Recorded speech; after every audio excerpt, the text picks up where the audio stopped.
আঞ্চলিক আবহাওয়া কেন্দ্র কলকাতার দৈনিক আবহাওয়া আপডেট ভিডিওতে আপনাকে স্বাগত।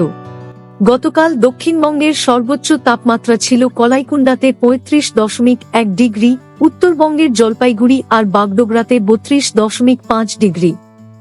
আজ সর্বনিম্ন তাপমাত্রা ছিল দক্ষিণবঙ্গে কল্যাণীতে 16.5 ডিগ্রি, উত্তরবঙ্গের সমতলে আলিপুরদুয়ারে 15 ডিগ্রি, পাহাড়ে দার্জিলিং এ 7 ডিগ্রি। পূর্ব মেদিনীপুর ও দার্জিলিং জেলায় হালকা কুয়াশা দেখা গেছে। রাজ্যে সর্বত্র প্রধানত শুষ্ক আবহাওয়া বিরাজ করেছে। উত্তর ওড়িশা এবং সংলগ্ন গাঙ্গেয় পশ্চিমবঙ্গের ওপর সমুদ্রপৃষ্ঠ থেকে 0.9 কিমি উচ্চতায় একটি ঘূর্ণাবর্ত অবস্থান করছে।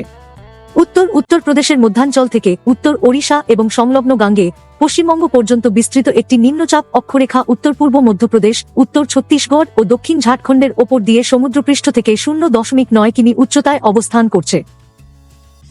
পশ্চিমবঙ্গের সকল জেলায় প্রথম দিন থেকে তৃতীয় দিন পর্যন্ত শুষ্ক আবহাওয়ার সম্ভাবনা রয়েছে।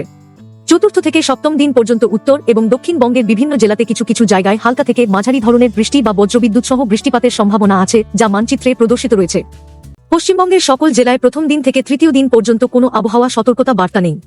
চতুর্থ থেকে সপ্তম দিন পর্যন্ত উত্তর এবং দক্ষিণবঙ্গের বিভিন্ন জেলাতে দু এক জায়গায় 30 থেকে 40 কিমি প্রতি ঘন্টা বেগে দমকা হাওয়া সহ বজ্রবিদ্যুৎ এবং বজ্রপাতের সম্ভাবনা রয়েছে, যা মানচিত্রে প্রদর্শিত রয়েছে। পশ্চিমবঙ্গের জেলাগুলিতে আগামী 7 দিন সর্বোচ্চ তাপমাত্রার কোনো উল্লেখযোগ্য পরিবর্তন হবে না। আগামী 2 দিনে সর্বনিম্ন তাপমাত্রা ধীরে ধীরে 2 থেকে 3 ডিগ্রি সেলসিয়াস বৃদ্ধি পেতে পারে এবং পরবর্তী 5 দিন সর্বনিম্ন তাপমাত্রার আর বড় কোনো পরিবর্তন হবে না। আবহাওয়া সম্পর্কিত আরও আপডেটের জন্য আমাদের অফিসিয়াল ওয়েবসাইটটি অনুসরণ করুন।